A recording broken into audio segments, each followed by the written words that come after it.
बिस्मिल्लाहिर्रहमानिर्रहीम, अस्सलाम वालेकुम और आपको ब्रंच टॉक में खुशामदीद। मैं हूं आपकी मेज़बान फरा सादिया। आज हम आए हैं लाला मूसा, जो कि गुजरात का एक छोटा सा इलाका गुजरात से मिलका है। कुछ टाइम पहले गुजरात से जो है वो लाला मूसा आता है।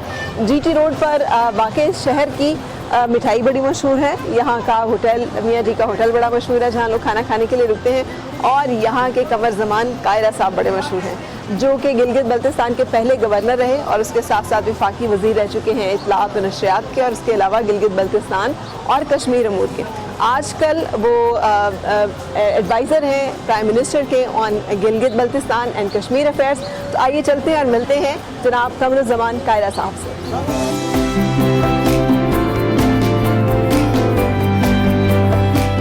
अस्सलाम वालेकुम सर, कैसे हैं आप? बहुत शुक्रिया, आप खैरियत से हैं? जी बिल्कुल शुक्रिया, thank you very much, thank you. अस्सलाम वालेकुम जी, कैसे हैं आप? मोस्ट वेलकम जी, शुक्रिया, थैंक यू सो मच का शुक्रिया, शुक्रिया, थैंक यू सर।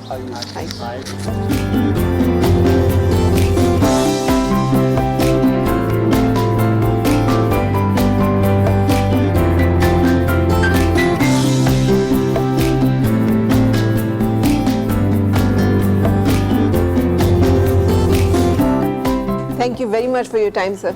ये इन्हीं गलियों में आप पल के जवान हुए, बचपन सारा यहीं पे गुजरा? यकीनन यही हमारे घर हैं, यही हमारी बस्तियां हैं। चौधरी अख्तर साहब मेरे अजीज़ हैं, मेरे बड़े भाई हैं, और ये हमारी टीम का मेजर हिस्सा है। ठीक। तो इन्हीं के साथ, हमारे बुजुर्गों के साथ भी इन्हीं का वास्ता था, इन्हीं के ज़रिए पॉलिटिक्स होती थी। आपने नई दोस्तियाँ नहीं की? अहद की अपनी दोस्तियाँ होती हैं और उम्र की अपनी दोस्तियाँ होती हैं, वो भी आपके एडेड एडवांटेजेस होते हैं। लेकिन जो बुजुर्गों की दोस्तियाँ ताल्लुक़ होते हैं वो बड़े मुस्तकिल और बड़े पायदार होते हैं। आज भी बिलाशुबा मेरे अपने बहुत सारे दोस्त हैं। मैंने जैसे तारफ़ कराया, मियाँ अजमल साहब मेरे दोस्त हैं। हम दोनों ने इत्तेफाक से इकट्ठे, हम नाज़िम थे उस वक्त, परवेज़ मुशर्रफ के दौर में नाज़िम हुआ करते थे। तो मैं जो 8-9 महीने रहा नाज़िम, मियाँ साहब और पसवाल साहब हम इकट्ठे थे। तो ये मेरे दोस्त हैं, लेकिन मेरे बुजुर्गों के भी ताल्लुक़ थे। बुजुर्गों के जो दोस्त थे उनके साथ ताल्लुक़ की और नौइयत। जो आपने डिग्रीज ली, उसका फ़ायदा अमली सियासत में हुआ? फ़लसफ़े को बतौर सब्जेक्ट पढ़ना आपका ना एक रवैया डेवलप करता है। आप चीज़ों को डीपली समझते हैं, एनालिसिस करते हैं, सिर्फ सुनी सुनाई बात पे भाग नहीं पड़ते, और आपके यहाँ लॉजिकल थिंकिंग आ जाती है। अगर आप लॉजिकल थिंकिंग शुरू कर देते हैं तो बेशुमार बोधों से, वो मज़हब के अंदर हैं, वो समाज के अंदर हैं, वो आपकी माशरत के अंदर हैं, उनसे आप आसानी से छुटकारा पा लेते हैं। ठीक है। और दूसरा ये होता है कि आप ठंडे तरीके से चीज़ों का एनालिसिस कर सकते हैं। ठीक है। अच्छा, आप बिल्कुल मुतमईन हैं जिस रास्ते से गुजर के आए, जिस तरह से आप सियासत में आए, जहाँ तक आप पहुँचे? कुछ मौका मिले तब्दील करने का तो क्या तब्दील करना चाहिए? मुझे अपने यही दोस्त चाहिए, यही भाई चाहिए, यही वालिदैन चाहिए। अगर मुझे दोबारा ज़िंदगी मिले, यही इलाका, यही इलाका बड़ा कमाल का इलाका। एक चीज़ सिर्फ और चाहिए, इल्म अल्लाह ताला ने दिया। अगर मुझे मौका मिल रहा तो मैं लॉ। अच्छा, उसकी वजह? लॉ बड़ा कमाल का सब्जेक्ट है, और प्रैक्टिस करना, लॉ प्रैक्टिस करना, ये पॉलिटिक्स के अंदर भी ये दोनों एक दूसरे को सपोर्ट करते हैं, तो बड़ा अच्छा है। वेरी अच्छा। जैसे आपकी रीजनिंग है, अगर आपने लॉ किया होता तो आप एक बड़े कमाल लॉयर भी होते। तो ये रिग्रेट भी इसका मतलब कहीं ना कहीं होगा कि शायद मैंने अपने एजुकेशनल पैथ में। उस वक्त पाकिस्तान के अंदर जमहूरियत की बहाली की तहरीक थी, पीपल्स पार्टी, मोहतरमा बेनज़ीर भुट्टो की वापसी थी, तो जिंदाबाद मुर्दाबाद चल रहा था। फिर मैंने वो ऑप्शन नहीं लिया, और एक वजह ये भी बनी कि मैंने उस वक्त तक अदालत का दरवाज़ा नहीं देखा था। उसके बाद मैंने अदालतें देखी, या मैंने हाई कोर्ट, सुप्रीम कोर्ट देखी, तो मुझे समझ आई कि वकालत है क्या। पीपल्स पार्टी भी हारियों की बात करती है, मजदूरों के हकूक़ की बात करती है। आपको लगता है आपके इलाके में कोई तब्दीली आई है आपकी इतनी लंबी सियासत के बाद? ये बड़े ज़मींदारों का इलाका नहीं है, यहाँ लैंडेड एरिस्टोक्रेसी वाला माहौल नहीं है, जागीरदारों वाला माहौल नहीं है। अब तो खैर और भी तकसीम दर तकसीम हो के यहाँ तो नॉन वायबल लैंड होल्डिंग रह गई है। ये जो आपको यहाँ हमारे इलाके में खुशहाली नज़र आती है, ये सारी हमारे उन भाइयों की है, उनकी देन है, उन बुज़ुर्गों की, उन बच्चों की, जो इस मुल्क से हिजरत करके दुनिया भर में जाके उन्होंने रिज़्क़ कमाए हैं, वहाँ अपने नाम पैदा किए हैं, यहाँ पैसे भेजे हैं, अपने उनके, ये आज आपको हमारे घर नज़र आते हैं, हमारे कारोबार नज़र आते हैं, तो ये कुछ लोगों ने डायरेक्टली पैसे कमा के भेजे और इनके कमाए हुए पैसों से कुछ लोगों ने दुकानें चला ली, कुछ की ज़मीनें महंगी हो गई, कुछ के बाकी कारोबार चल पड़े। तो साइकिल ऑफ मनी जो है ये बेसिकली डोमेस्टिक प्रोडक्शन से नहीं चल रहा, ये फॉरेन इंजेक्टेड मनी से है जो बाहर से ओवरसीज पाकिस्तानीज भेजते हैं। लेकिन फिर भी ज़मींदारों का इलाका या ज़मींदारी इस इलाके का रिवाज है, तो ज़री कल्चर था और उसी की रवायतें थी, उसी के असलूब थे यहाँ पे। ठीक है, आपने भी बताया कि आप सेकुलर और सोशलिज्म की तरफ आपका झुकाव बीइंग पीपल्स पार्टी की फिक्री जो एक सोच है, लेकिन उसके साथ साथ आप समझते हैं कि आप ट्रेडिशनलिस्ट हैं, रिवायत पसंद हैं, कदामत परस्त हैं किसी जगह, या फिर नई चीज़ों को तेज़ी के साथ मैं कदामत परस्त बिल्कुल नहीं हूँ। कदामत परस्त जामद होते हैं, मैं जमूद का शिकार नहीं हूँ। मैं तो हमेशा एवोल्यूशन को मानने वाला बंदा हूँ और साइंस और फिक्र का हामिल, उसी के तहत चलता हूँ। तो आज भी मेरी ख्वाहिश और कोशिश होती है कि बंदा जो इल्म हासिल करता चला जाता है ना, पढ़ता जाता है, उतना आपको वाकई अपनी जहालत का एहसास होता है कि मुझे तो कुछ पता नहीं है। आप इतने मैच्योर बचपन से ही थे? इतनी संजीदा बातें, इतने मुश्किल बातें जो हैं आपको बचपन से ही समझ आ गई थी? तो बड़ी ठोकरों के बाद लोगों को ज़माने की ये बातें समझ आती हैं। इत्तेफाक कह लीजिए, मेरा सारी ज़िंदगी में जब मैं स्कूल का तालिब इल्म था तो अपने असातिज़ा से दोस्तियाँ थी। अच्छा। कॉलेज में आया तो मेरी असातिज़ा से दोस्तियाँ थी, मेरे बहुत सीनियर सुपर सीनियर से दोस्तियाँ थी, उलमा से थी, यूनिवर्सिटी टीचर्स से थी, या बाकी जो बहुत पढ़े लिखे शौरा से थी। साथ के नौजवानों से इतनी दोस्ती वो भी थी, ये नहीं है कि उनके साथ नहीं था, उनके साथ भी गप्पें होती थी, जुगल होते थे, तमाशे होते थे, गलतियाँ भी करते थे, ये नहीं है कि नहीं। इसी का नाम इंसानी ज़िंदगी है ना, और इंसान गलतियों से सीखता है। मैंने कहा मैं तो आवारगी का शौकीन रहा, और आज भी मेरा बेटा है वो यूरोप पढ़ रहा है, तो मैंने उससे कहा था, मैंने कहा खूब आवारगी करो। अच्छा, जिस तरह की आपकी तबीयत है, ये सियासत में फिट होना आसान था? क्योंकि आपका कोई एक नज़रिया भी है, सोच भी है, शख्सियत भी है। नज़र यही आता है कि आप अपनी शख्सियत में बहुत मजबूत हैं, अपने फ़िक्र में और अपने ख्यालात में, ख़ास से आप जिसे कहना चाहिए ना फिक्स हैं। तो इसमें सियासत के साथ एडजस्टमेंट कितनी आसान थी? बड़ा मुश्किल काम। ये माशरे में जो आज हम कर रहे हैं, ये तो सियासत के अवाइल के काम है। जो अवाइली जमहूरियत के मिजाज थे, एक ऐसे माशरे में जो आज भी ज़री असूलों में बंधा हुआ है, उसके रवायती कल्चरल जो नॉर्म्स हैं उन्हीं में फंसा हुआ है, बिरादरियों में, कबीलों में, मसलकों में बटा हुआ है। इस माशरे के अंदर पॉलिटिक्स करना और आइडियल्स ज़हन में रख के चलना, रूस टूटते हैं, हर लम्हे आपको तकलीफ होती है। तो मायूस और आप नहीं तब्दीली होते? नहीं, मायूसी इसलिए नहीं है कि मुझे इस बात की समझ है कि ये तदरीजी तौर पे होना है, इसमें कोई रेवोल्यूशन नहीं आना। रेवोल्यूशन दुनिया की चंद कौमों में आ सकता है, आइंदा भी आए, हम उसके लिए क्वालिफाई नहीं करते। अच्छा, पाकिस्तानी उसके लिए क्वालिफाई नहीं करते। शलवार कमीज आपका फेवरेट ड्रेस है, और अगर मुल्क से बाहर जाएं तो भी यही पहनना पसंद करते हैं, या इसके अलावा भी कुछ और? मैं बड़े शौक से ये भी पहनता हूँ, मैं शलवार कुर्ता पहनता हूँ, तो ये भी बड़े शौक से पहनता हूँ, लेकिन मैं पतलून भी इतना ही शौक से पहनता हूँ। मुझे सूट भी पहनना अच्छा लगता है, मैं शॉर्ट्स भी पहन के फिर लेता हूँ, मैं जीन्स भी पहन के फिरता हूँ। ये लोग क्या कहेंगे, या मेरे बारे में लोग राय क्या कायम करेंगे? हाँ, ये नहीं होता कि मैं शॉर्ट पहन के यहाँ आ जाऊँ। मैं अगर किसी साहिल पे गया हूँ या किसी वॉक कर रहा हूँ, इस्लामाबाद में कभी वॉक करता हूँ तो कई दफ़ा शॉर्ट पहन के कर लेता हूँ। यहाँ भी कभी पतलून कमीज़ पहन लेता हूँ, सूट पहन लेता हूँ, लेकिन रेयरली। बट ये नहीं है कि रोज़ वाला लिबास। मुझे लग रहा है आपका सारा वक्त, सारा दिन जो है वो इस सियासी और ये मिलने जुलने में, इन्हीं एक्टिविटीज़ में गुजरता है। तो ये वर्क लाइफ बैलेंस क्या है? कुछ है? घर को टाइम देना, अपने लिए वक्त निकालना, ये मामलात कैसे चलते हैं? इस बात का बड़ा कलक रहता है, मेरा दिल करता है, मैं कभी कभी योगा कर लेता हूँ, वॉक का टाइम निकले तो वॉक कर लेता हूँ, लेकिन मेरा दिल करता है मैं मुराकबा करूँ। अच्छा। मैं शौकीन हूँ, कभी कभी मुझे मौका मिले, कोई आधा घंटा ही मिल जाए तो चलो, लेकिन इसके लिए बाकायदा ज़िंदगी यूँ डिज़ाइन होनी चाहिए कि आपको ज़िंदगी ब्रेक कर लेनी चाहिए। मसलन आपको कोई महीना है, 15 दिन है, इस मामूल की ज़िंदगी को ब्रेक करके आप इस दुनिया से हट जाएं, क्योंकि यहाँ का चीज़ों ने आपको इतना उलझाया होता है। मैं आपके साथ बैठे बातें कर रहा हूँ तो मेरे साथ बैठे हुए लोग, मुझे इनके चेहरे नज़र आ रहे हैं, मैं इनकी बातें सोच रहा हूँ, फिर मेरे जहन में आ रहा है कि मैंने स्टाफ को लिखाना है, मैंने इसके बाद फ़लाँ जगह जाना है, उसके बाद मैंने फ़लाँ शादी में जाना है, कल मेरा तो ये जो सारे जहान की मसरूफियतें हैं, फिर मुझे फ़ोन आने शुरू हो जाएंगे, फिर और को लोग आके बातें करना शुरू। तो ये जितनी उलझने ये जो आप लोगों के मामला तो रिजॉल्व कर रहे हैं, तो आपको जो होता है ना कंसंट्रेटेड सोच, वो नहीं होती। और पढ़ने के लिए और ख़ास तौर पे अगर आप कोई कंट्रीब्यूट करना चाहते हैं वाकई फ़िक्र के साथ, तो उसके लिए आपको तन्हाई में कंसंट्रेशन के साथ सोचने की ज़रूरत होती है। ठीक। वो मौका नहीं मिलता यहाँ। तो अब तो ये होता है ना कि बंदा किताब पढ़ने बैठते हैं तो 4 सफ़े पढ़ने के बाद पता चलता है पहले सफ़े में क्या था याद ही नहीं है, भूल जाता है जी। इसलिए कि वो भी एक तरीकाकार है किताब पढ़ने का, इल्म के हसूल का भी। आप अपने आप को ट्रेन करते हैं, आप अपने को आप वार्म अप करते हैं। अगर आप वार्म अप नहीं है तो आपको समझ नहीं आएगी। हमारे लेवल पे जो पॉलिटिक्स है, इसमें जो सबसे ज़्यादा मुतासर होने वाला जो आपकी सियासत से हर्ट होता है, मुतासर उस रंग में, वो आपकी फैमिली है। ठीक। और फैमिली का मतलब बीवी है? बीवी है, माँ है, बच्चे हैं, बहन भाई हैं। आप उनको वक्त नहीं दे सकते, आप अपने आप को वक्त नहीं दे सकते। गिला हुआ है कभी आपसे ये कोई शिकवा ऐसे, ये कोई तो नाराजगी? चलता ही रहता है ना। ये कैसे हैंडल करते हैं ये घरेलू सियासत? कोई बड़ा ज़्यादा नहीं, मुझे ज़्यादा इसके मसाइल नहीं है, क्योंकि आपकी फैमिली को मेरी कज़न है और उनको फैमिली का पहले ही पता है, फैमिली के स्टाइल का भी और मेरी मजबूरियों का भी, और मुझसे मेरे वालिदैन के जो स्टाइल थे वो भी।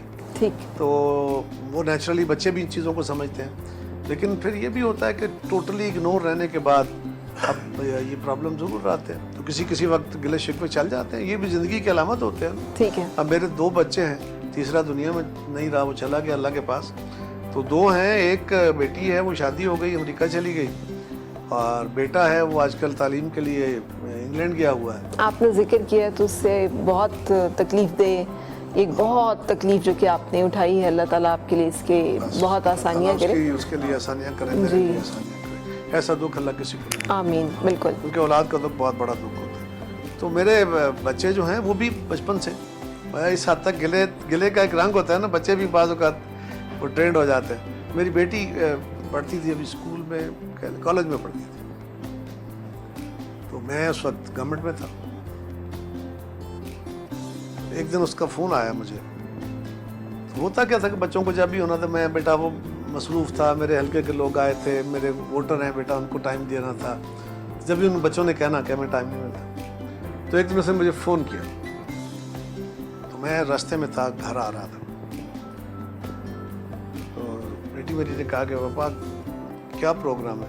मैं बेटा मैं आ रहा हूँ, थोड़ा लेट आ जाऊँगा। उसने कहा पापा आज आप एक काम करें, आज आप समझ लें कि हम आपके वोटर हैं। अच्छा। टाइम से आ गए। आप आज हमें टाइम दें। ठीक है। तो मैंने उसी वक्त सब कुछ बंद किया, मैंने कहा जी थैंक यू, चलो भागा घर। लेकिन फिर यही होता है, ये ज़िंदगी आपको खींच लेती है अपनी तरफ। ठीक है। एंड आई एम श्योर कि अब आपने अपने दोस्त की तरफ जाना है जिन्होंने आपके लिए ब्रंच का एहतमाम जी किया। आपको लेके चलते हैं ना जी उनके पास जी चलिए। ब्रंच, बल्कि दोस्त मौजूद हैं हमारे पास ही हैं। चौधरी अख्तर साहब हमारे भाई हैं बड़े, इनकी तरफ हम चलेंगे और इनके पास चल के लंच करेंगे, ब्रंच करेंगे। ठीक है। जो नाश्ते से शुरू हुआ फिर ब्रंच और अब लंच ही हो गया। ठीक है। बिल्कुल सही। और ये बहुत अच्छे होस्ट हैं। अच्छा। और ये मेरे बुजुर्गों से लेके अभी तक मेरे लिए तो ये बिल्कुल एग्जैक्टली जिस तरह मेरे बड़े भाई हैं उसी तरह इनका रिश्ता है। हैरत अंगेज बात है कि आप दोस्तों के लिए वक्त निकाल लेते हैं। ये मेरे लिए वक्त। अच्छा। ये सच ए लवली पर्सन। अभी आप इनका टेबल पे चलेंगी तो इनका टेबल आपको बताएगा कि ये कितने मेहमान नवाज हैं। ठीक है, चलिए।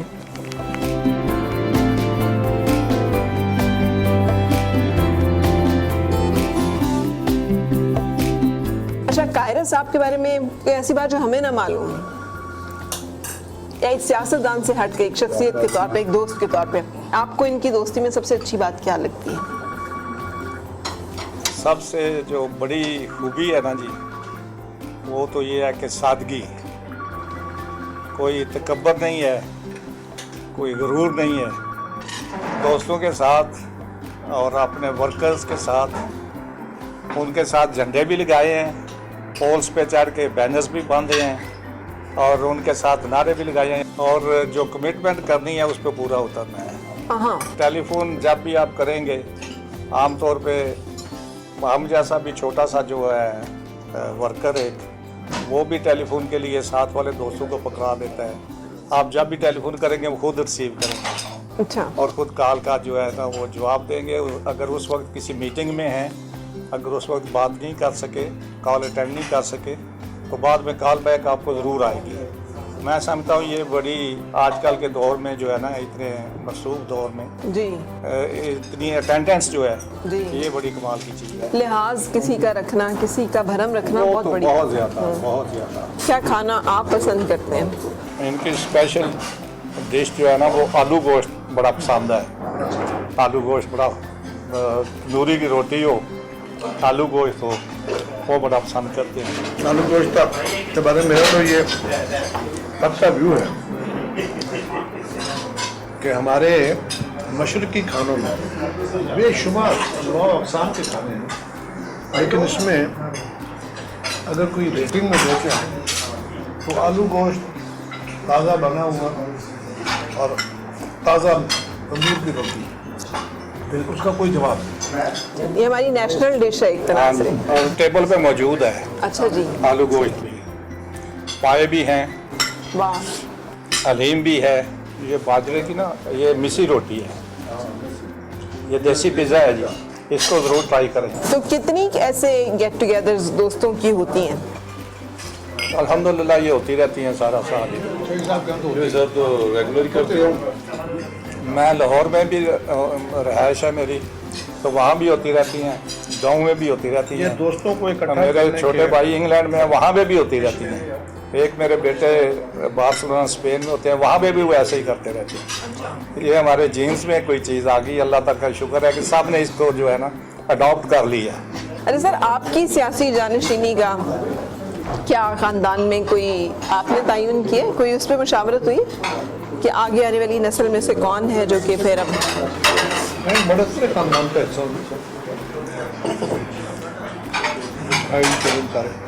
तो ये सबके बच्चों पे डिपेंड करता है। जो क्वालिफाई करेगा वो आगे आ सकता है, अपनी जगह बना लेगा। अच्छा, इसका फैसला कौन करेगा? उसका फैसला वक्त करेगा, उसकी अपनी कबिलियत करेगी, कौन किस काबिल है। आपका भी कायरा साहब के साथ बड़ा लंबा साथ है, बहुत। तो हमें कुछ कायरा साहब के बारे में बताएं जो हमें सरप्राइज लगे। सबसे बेहतरीन जो इनमें चीज़ है वो इनकी मुस्कुराहट। अच्छा, पूरा एरिया हमारा बल्कि पाकिस्तान ये समझता है, जानता है इस चीज़ को कि बहुत स्वीट मुस्कुराहट होती है इनके चेहरे पर और हर वक्त होती है। ये मुनफरद करती है कायरा साहब को। और दूसरी बात जो इनको ज़्यादा इज़्ज़त और शहर वाले कोई मामू समझता है, कोई चाचू समझता है या कोई इस तरह, वो चीज़ें इनका तहम्मुल और बर्दाश्त।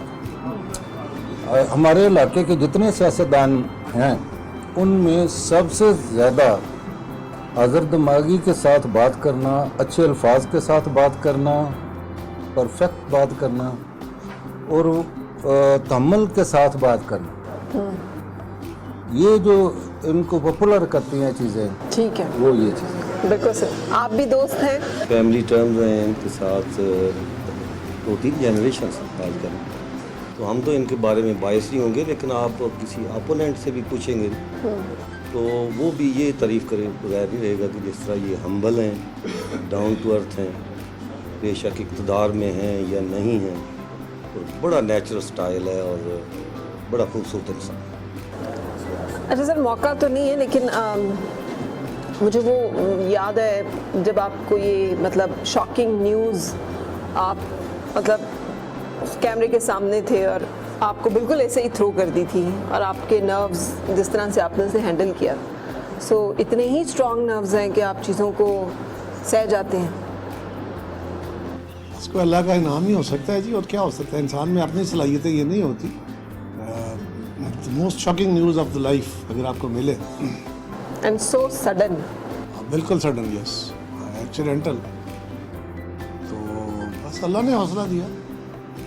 Naturally I cried, of course. हाँ, वो भी एक वक्त था, लेकिन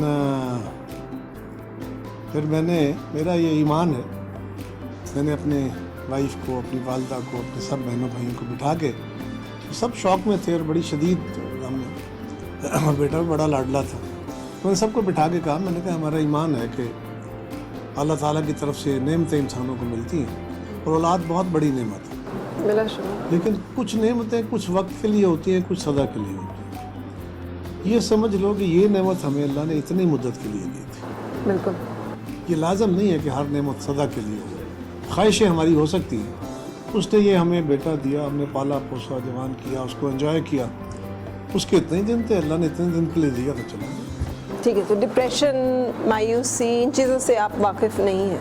अब मैं होता हूँ, क्यों, इंसान हूँ, लेकिन फिर मैं जल्द ओवरकम कर लेता हूँ। ये मुझे अल्लाह ताला ने हिम्मत दी है कि मैं डिप्रेशन और परेशानी के आलम में भी जल्द रिकवर कर लेता हूँ। बिल्कुल सही।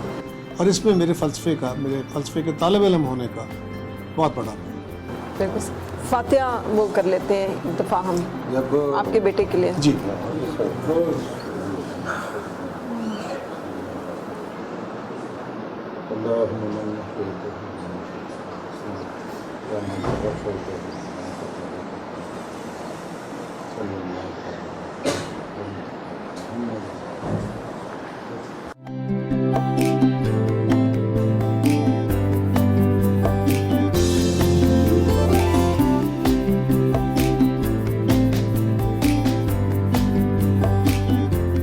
अच्छा, एज सियासतदान क्या खोया क्या पाया?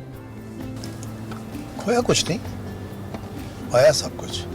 इज्जत पाई, सेटिस्फेक्शन पाई, लोगों में प्यार मोहब्बत पाया, बहुत बहुत। अच्छा, आप गवर्नर रहे, पहले गवर्नर गिलगित बल्तिस्तान के, फिर आप इंफॉर्मेशन मिनिस्टर भी रहे, मिनिस्टर रहे, अब गिलगित बल्तिस्तान और कश्मीर अफेयर्स के अब आप एडवाइज़र हैं। कौन सा पोर्टफोलियो ऐसा था जो आपको सबसे सेटिस्फैक्ट्री या सबसे अच्छा लगा?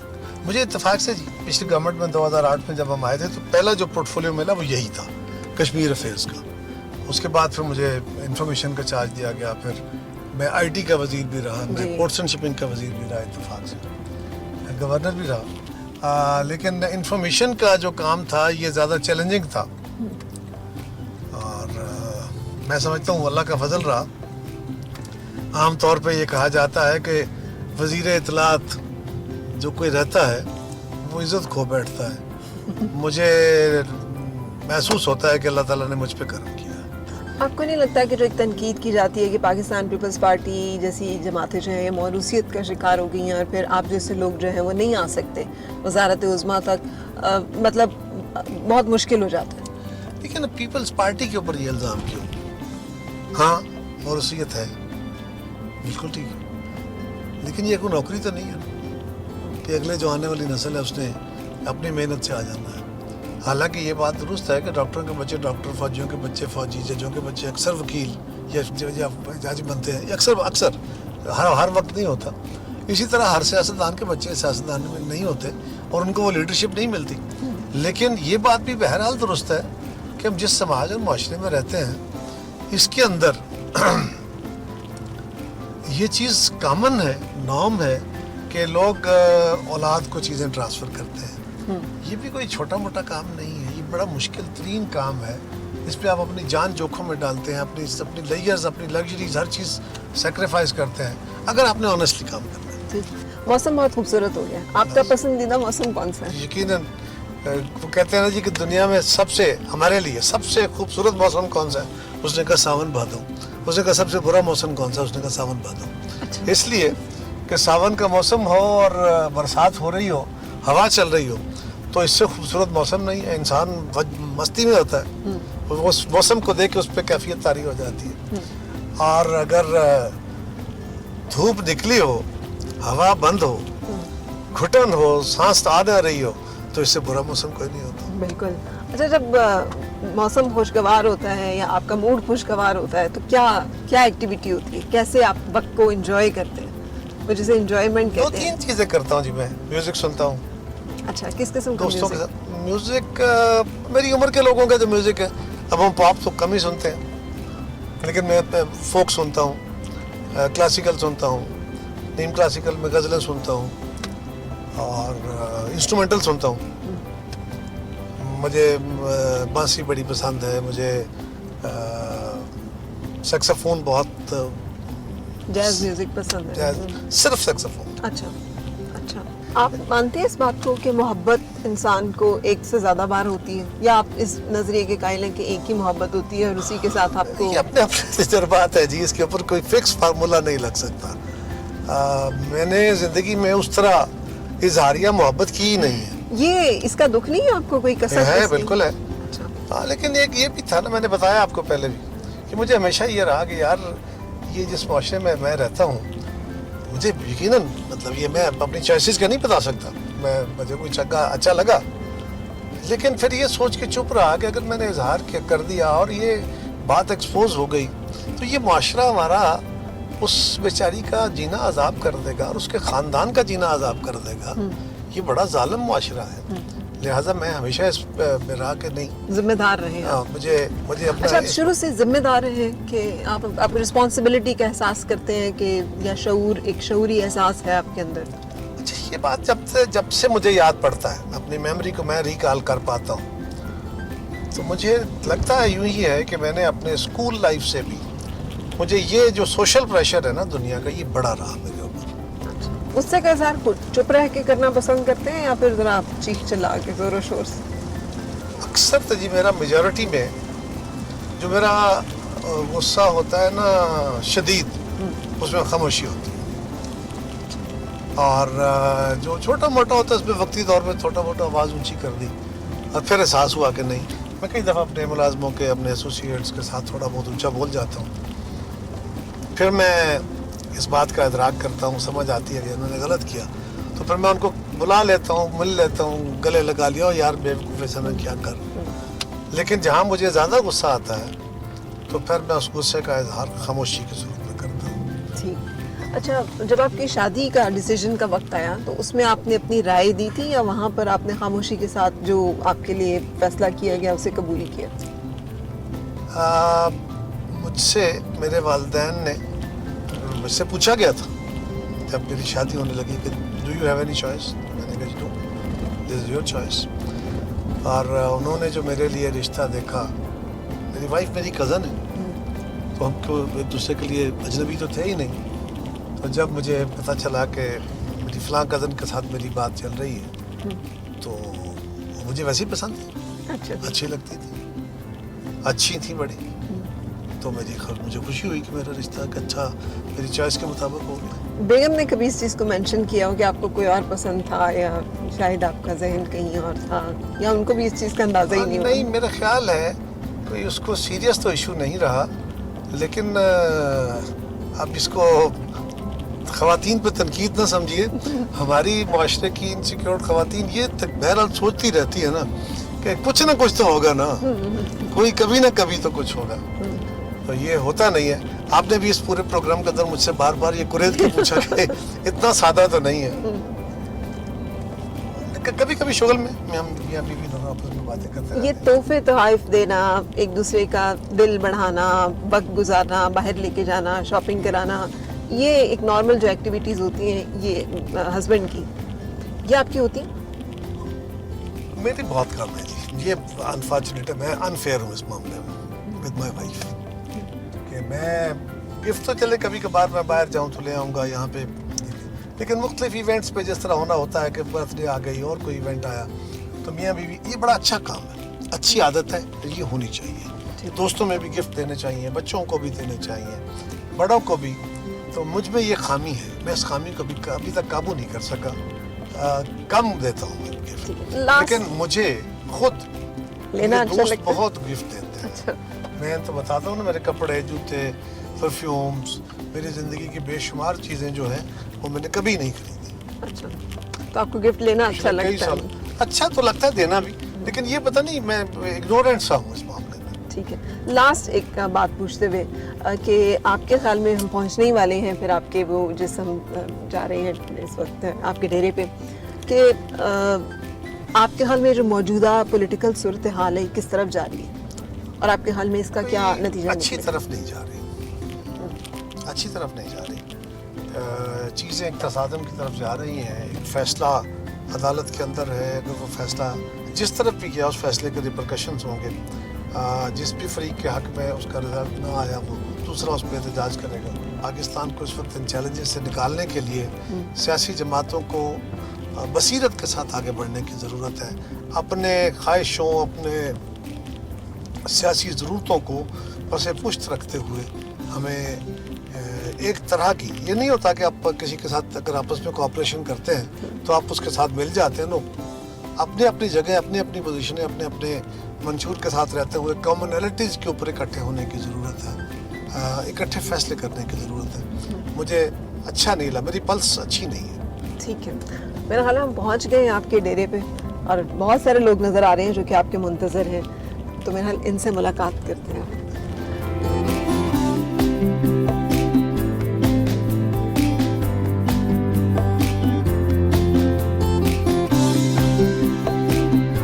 अच्छा, आपके ख्याल में सर पंजाब में पाकिस्तान पीपल्स पार्टी का कमबैक दोबारा से? देखिए, हम पीपल्स पार्टी को बहुत सारे इब्तला से गुजरना पड़ा पिछले 5 दहाइयों में, 50 सालों में। उसके नतीजे में हम ज़रा कमज़ोर वाक़या हुए, कमज़ोरी हो गई, इस पर कोई शक नहीं, प्रॉब्लम्स आ गए बहुत सारे। लेकिन मैं आज भी समझता हूँ कि जरदारी साहब भी कोशिश कर रहे हैं, हमारी पार्टी तंजीम भी कोशिश कर रही है, और फिर लोगों को एक फेयर जजमेंट के तहत खान साहब का भी अंदाज़ा होना ज़रूरी था, बाकी जमातों के बारे में भी उनको पता चलना चाहिए था, और पीपल्स पार्टी की खिदमत कर। आज इस मुल्क का आम आदमी, आज इस मुल्क का मजदूर, आज इस मुल्क का किसान ये बात कहने पे मजबूर है कि पाकिस्तान पीपल्स पार्टी ही है जो हमेशा जब आती है तनख्वाहें बढ़ाती है, पेंशनें बढ़ाती है, लोगों के रोज़गार को तहफ़्फ़ुज़ देती है, रोज़गार देती है, कारोबारी तबके को उसके कारोबार में इजाफा देती है। तो ये जो एनालिसिस है, ये जो असेसमेंट है, ये होनी बहुत ज़रूरी थी। इसमें कुछ हमारी और भी खामियां हैं। मोहब्बत भी ज़रूरी थी, बिछड़ना भी ज़रूरी था। बिछड़ना भी ताकि एहसास हो। हाँ जी, एहसास हो। अच्छा, कितना वक्त गुजरता आपका अपने हल्के में? ये जो महफिल है कितनी सजती है? ये मैं जब यहाँ होता हूँ तो इसी सूरत हाल में होता हूँ। और जब आप ये एक तरफ हल्के के मैं मसाइल, कोई फ्राइडे को आता हूँ शाम को, सैटरडे संडे, ये मंडे मॉर्निंग इधर है। अच्छा, तो सर ये जो मैनेज करना है, एक तरफ आपने मुल्की लेवल पे सियासत, दूसरी हल्के के बिल और छोटे छोटे मसाइल है, तो ये मुश्किल नहीं है? ये भी एक आदत हो जाती है। यकीनन उस काम के लिए जितनी संजीदा तवज्जो चाहिए, उसमें ये काम अगर सिस्टम अपनी जगह काम कर रहा हो और लोगों को ये छोटे छोटे काम, ये तकालीफ ना हो, तो हमारे लिए आसान हो जाए कि हम उस पर ज़्यादा वक्त दे सकें। लेकिन जब सिस्टम पूरी तरह काम नहीं करता, फिर यहाँ पे इंटरवेंशन भी लोगों की ज़िंदगी में आसानियाँ पैदा करने के लिए ज़रूरी है। बात तो दुरुस्त है, लेकिन यहाँ पे बहुत सारी मेरी टीम होती है, मेरे दोस्त हैं, फैमिली है, हमारे सदर साहब हैं, शफीक साहब हैं, बाकी हमारे दोस्त हैं, असगर पसवाल साहब हैं, ज़िया मुहिद्दीन मेरे कज़न भी हैं और डिस्ट्रिक्ट प्रेसिडेंट हैं हमारे। तो इस तरह बाकी बहुत बड़ी टीम है।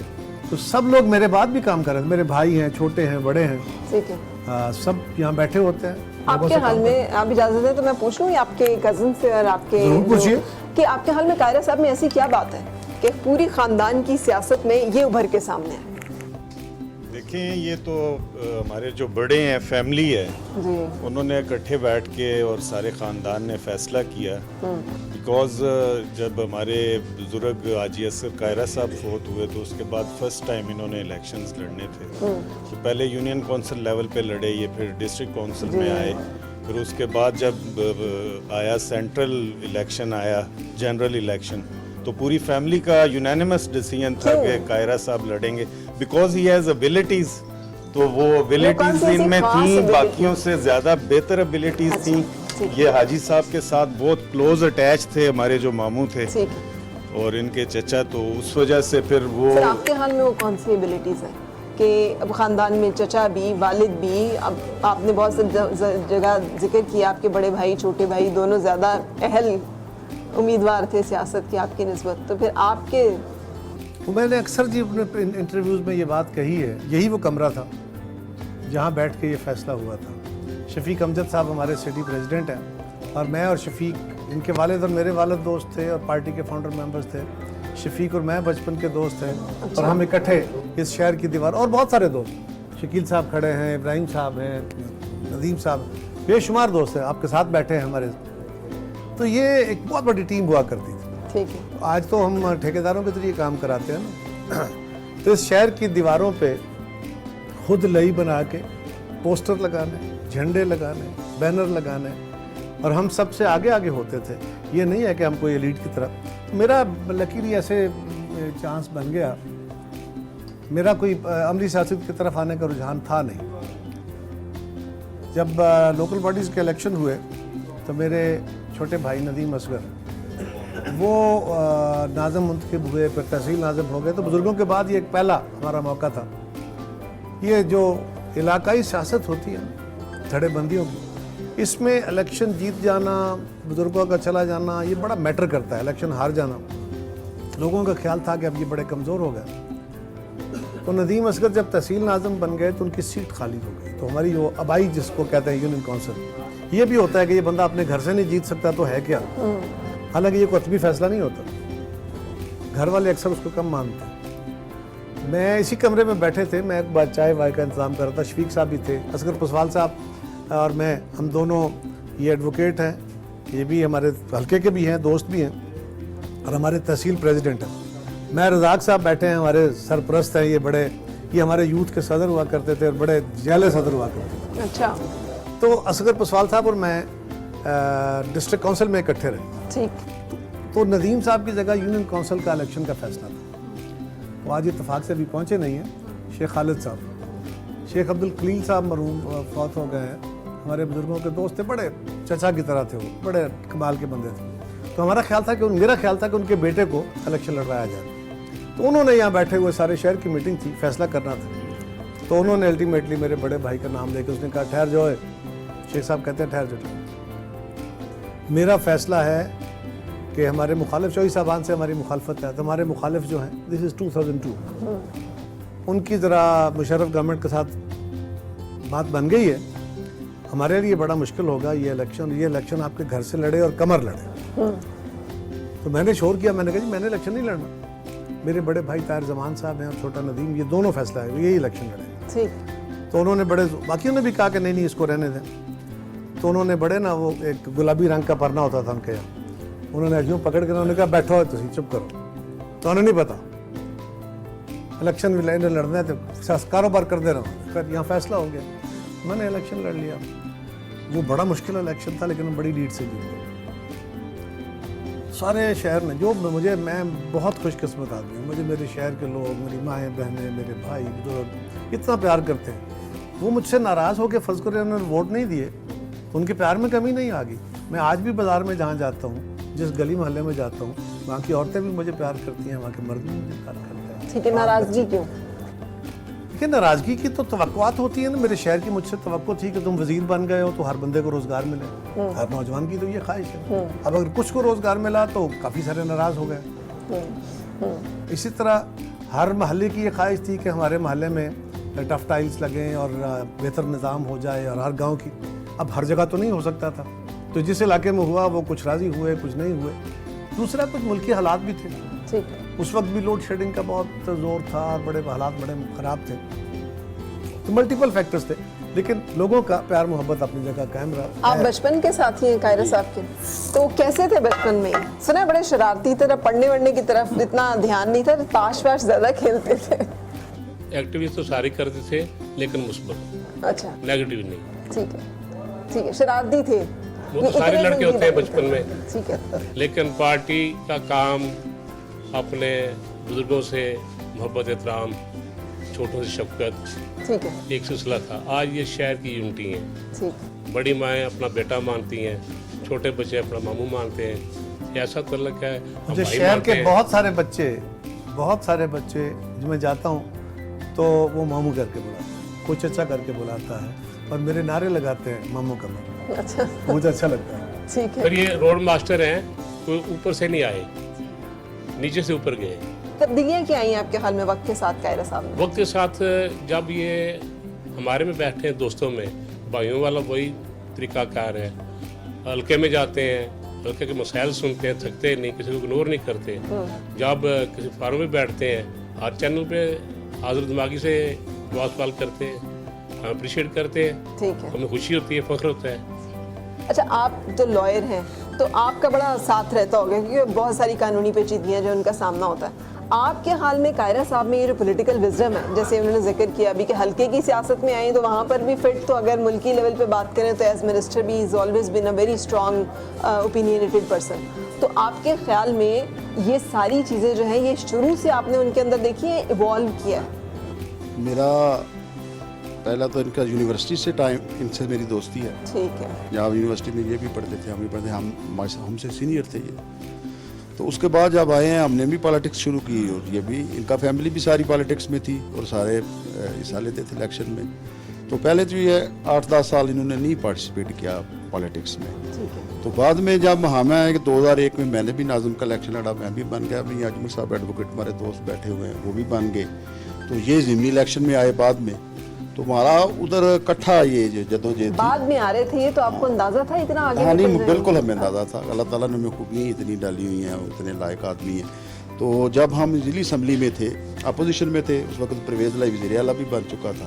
तो वो बड़ा मुश्किल दौर था पाकिस्तान में, ख़ासकर गुजरात में। स्पेशली जो हम लोगों ने फेस किया ना, चौधरी के जुल्म बहुत ज़्यादा, वो बहुत ज़्यादा था। तो ये असम्बली में गए तो हमारा, हम 7-8 वकला भी थे और ये भी थे, और एक बड़ा डेकोरम बना हुआ था। और ये बड़ी माशाल्लाह इनकी तकरीर या ये बात करते थे तो उसका वज़न होता था, सारे सुनते थे। तो उधर से रहे तो 8-9 माह ये, फिर इलेक्शन आ गए, फिर इन्होंने इलेक्शन लड़ लिया 2002 में, ये MNA बन गए। ठीक है। हमारा हल्का भी- दोस्ती की वजह क्या आपकी? बस एक तो सियासत है, वैसे भी हम एक ही जमात से हैं। चौधरी साहब भी शुरू से पीपल्स पार्टी शुरू से, और ये भी थे। हम इनके बुजुर्गों के साथ भी रहे, आते जाते रहे। वो पहले ही हल्का था, 2002 में हमारा इनके साथ हल्का हुआ। पहले अहमद मुख्तार साहब थे हमारे हल्के में, ठीक है। उस वक्त से लेकर हम इनके साथ हैं। ठीक है। एक बात की है, कायरा साहब ने कहा घर के लोग जरा कम ही वेटेज देते हैं, तो आप तो घर के बंदे हैं। आप नहीं, मैंने कहा अक्सर, मेरे साथ ये नहीं है। ठीक है। नहीं है, मैंने तो आपको बताया कि यूनानिमसली सारों ने, पूरी फैमिली ने इनको मतलब और पसंद वो है। आज तक सब खानदान आज इस तक फैसले पे भी अल्लाह के मुत्तफिक हैं। फजल से मतलब इन्हें अपना लीडर हमारी- मानते हैं, बड़े भी जी, इन्हें बड़े लीडर भी मानते छोटे भी सारे। मैं कई दफ़ा डांट लेता हूँ, नाराज़ हो जाता हूँ, और वो सुन लेते हैं, और मुझसे भी वो नाराज़ हो जाते हैं, फिर मैं उनको जाके राज़ी कर लेता हूँ।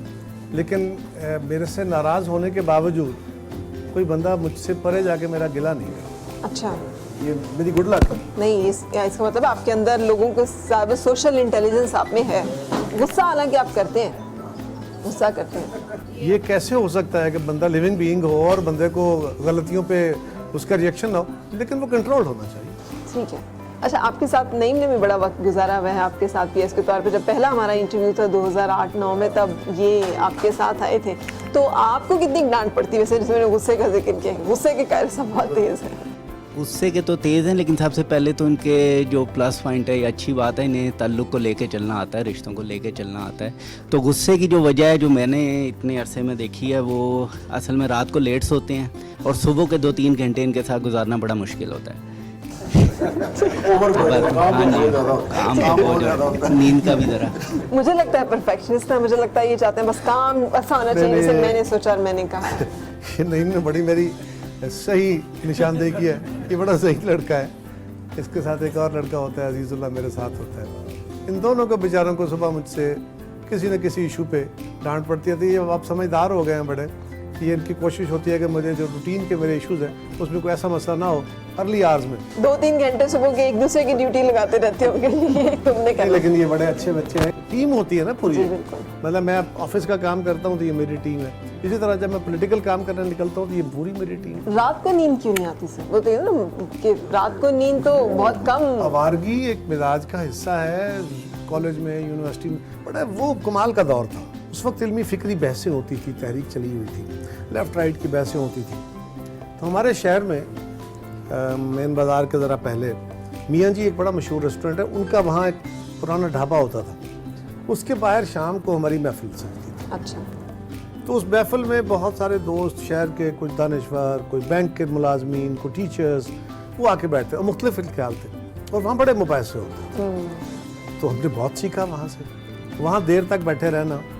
फिर वैसे भी आदत होती है नौजवानों की, तो रात को घूमते रहना, आवारागर्दी करते रहना, और फिर वालिदैन से डांट खाते रहना। आपने डांट खाई भी है? बहुत डांट खाई।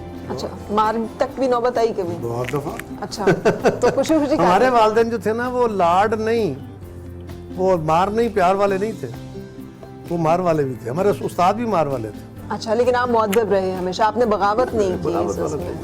ठीक, आप खुद भी ऐसे वाले थे? हाँ, मैं अपने बच्चों से थोड़ा बहुत नाराज़ भी होता हूँ, but I am more friendly. अब वक्त के साथ साथ जरा चीज़ें बदल गई ना। हमारे दौर में वालिदैन अपने बच्चों से बहुत दोस्ताना माहौल बड़े कम रखते थे। ठीक है। अब बच्चों को भी स्पेस कम मिलती थी।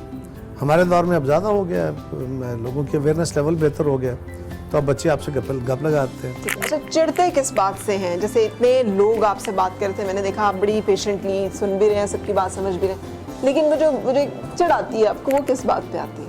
एक तो मुझे तंज से बहुत तकलीफ होती है, कोई आपको डांट करे तो वो नहीं बर्दाश्त होती। और दूसरा यह है कि एक बंदे को मैं समझा रहा हूँ, एक दफ़ा समझाया, दूसरी दफ़ा समझाया, तीसरी दफ़ा, और बंदा समझदार है।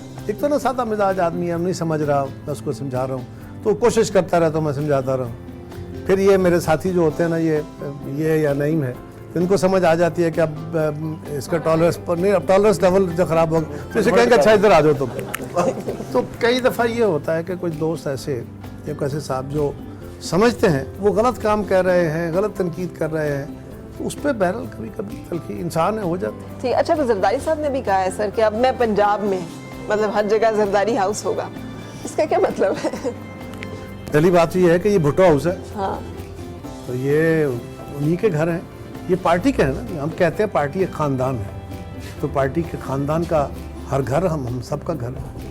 जरदारी साहब से मुराद उनका ये है कि अब हर घर में, हर शहर में या हर जगह पे जरदारी हाउस या बिलावल हाउस होगा। तो मुराद ये है कि जो भुट्टो साहब का, जिस तरह उनका हर घर पे झंडा था, जहाँ भुट्टो का झंडा होता है वो भुट्टो का घर होता है, जिस तरह अब वो झंडा बिलावल के हाथ में है, वो जहाँ लगेगा वो बिलावल का घर होगा। बिल्कुल सही। चले, बहुत शुक्रिया, आपने डेरे पे हमें टाइम दिया, सारा दिन आपके साथ गुजरा है। आई होप कि हमारे देखने वालों को भी बहुत अच्छा लगा होगा। इजाज़त लूँगी मैं आपसे, आपका शुक्रिया अदा करते हुए। इंशाल्लाह मुलाकात होगी किसी और मेहमान शख्सियत के साथ। उस वक्त तक के लिए फराह सादिया को इजाज़त दीजिए। अल्लाह हाफ़िज़।